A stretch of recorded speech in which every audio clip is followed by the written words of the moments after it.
welcome to the call, everybody, and thank you for being here. Again, I really appreciate everybody joining these calls and being a part of this. Before we start today, I just wanted to offer my sincere condolences to the family of George Floyd and to the families of the countless others that have lost their lives due to senseless violence. Just wanted to say that before we get started. So with that, I know we have a lot of international people, additional, more so than usual today on the call, so welcome. I'm very, very excited about this card. One, for us to be back in the takeover business, so to speak, with everything going on with, the COVID situation and everything happening, for us to be back having a takeover. And it seemed very apropos and in the moment while everybody is in quarantine and everything else to be bringing back In Your House, which I think a lot of people look back on at the time in WWE very fondly and see those as fun and entertaining pay-per-views.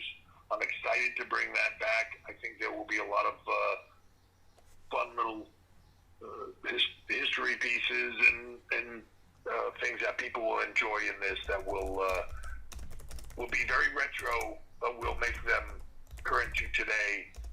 And as far as I'm concerned, I think this card is spectacular, and I always feel like we present a great card that then tends to even exceed expectations. This one I would expect to be no different. As you saw last night, Tegan Knox, Shotzi Blackheart, Mia Yim versus Candice Gargano, Dakota Kai and Raquel Gonzalez in the six-woman tag, sort of stemming off of the Candice turn and everything happening around that. These are some of the most amazing female performers, and I shouldn't even say that, it's just amazing performers that we have in the industry, in the WWE, and I really expect a lot out of this match. I'm excited for it. I'm excited for the opportunity for all of them to show what they can do on this platform and take it to the next level, and it should be a hell of a match. Johnny Gargano and his turn has created an entire new dynamic for Johnny that as one of the most consistent and exceptional performers in NXT, now with this new character and new sort of slant to everything that he is bringing to the table, where it's Johnny Gargano's way, this is an entirely different match now. He brings something unique to the table, and he needs to against somebody as formidable as Keith Lee. You can make the argument that Keith had maybe the best 2019 of anybody in the WWE. Finn Balor versus Damian Priest, to me, two completely different styles, but something that I'm looking forward to very much. Damian, the opportunity to compete against a veteran like Finn and show what he can do, and Finn Balor has just taken the Prince to a whole different level from where he was at before. Velveteen Dream and Adam Cole for the NXT Championship is going to be done out of the arena, off-site, as everybody knows. I don't necessarily like using the term cinematic because I don't feel like that is. This will be there will be a ring. This will be what we do, but it will be different and in a different environment, shot differently. And I think people are going to really enjoy this, and it was spectacular. So I think this will be off the chart. For the NXT Women's Championship, the triple threat match, Rhea Ripley, who we talked about Keith Lee's 2019, you could put her right up there with it as probably on an equal of, one of the best 2019s of anybody in the business.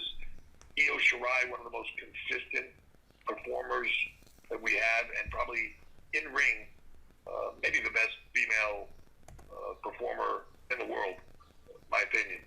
And then Charlotte Flair, who absolutely has time and time again proven herself over the years, and this is her coming back to NXT, and and showing them that she's a queen. And this is going to be, to me, it's three of the best performers in the business, and this one is going to be, I have such high expectations for it, spectacular. And then, of course, Tommaso Ciampa and Karrion Kross. Tommaso, one of the toughest, grittiest performers in NXT, against somebody who has just sparked a fire in NXT, and I think garnered everybody's interest in Karrion Kross. This is an opportunity for him to show really what he hasn't done yet, which is what does he really bring to the table in ring. And against somebody like Tommaso Ciampa, he couldn't have gone any higher up the ladder. So I can't wait to see that one. So with that said, the card is spectacular. In your house, we're going to bring something old, something new, and it should be a hell of a night. So with that, I'm going to open up to all of you for questions. Hey Hunter, how you doing today? Hey Miguel. How you doing? Good, you? I'm very good, thank you. To be honest, it's an amazing pleasure for having us today. Miguel, if you could speak a little bit louder, I'm just having a little bit of a hard time hearing you. Yes, sure. Do you hear me well? Yeah, that's better. Thank you. Okay, so let's start. 1 year ago, WWE opened a performance center in the United Kingdom. Do you think that there is any possibility to open more performance centers in Latin America or Japan in the future? Yeah, yes, I think that is still a goal. They have the international expansion, so to speak, whether that's performance centers, whether that's recruiting in markets, whether that's creating localized content like we've done with NXT UK and having a brand there on the ground. You know, the moment in time we're in with a global pandemic and everything else has you know, obviously put a lot of that on hold, and you have to figure out where things will go after you come out of this situation. But that is very much still the goal. You talk about the UK Performance Center and NXT UK, we're still as committed to that as ever. I can't wait. I know we have a lot of athletes chomping at the bit that can't wait for the reins to be taken off, or the restraints to be taken off, and let them get back to what they do and what they love to do. And I think that product will, once when they're given the green light, that product's going to be spectacular. Just from their enthusiasm, and I can't wait. You know, we have a lot of talent too. When all this first started to happen, you know, talent like Pete Dunne and everybody, we sent them home, tried, just because we could see some of this travel stuff coming, and try to get them back and everything before it became problematic. And now we're just waiting for this to open up so that we can get back to doing what we do, and they can get back to their careers. And so, you know, when all of this is behind us, it'll be very exciting for them, and also globally, that expansion will be huge for a lot of markets.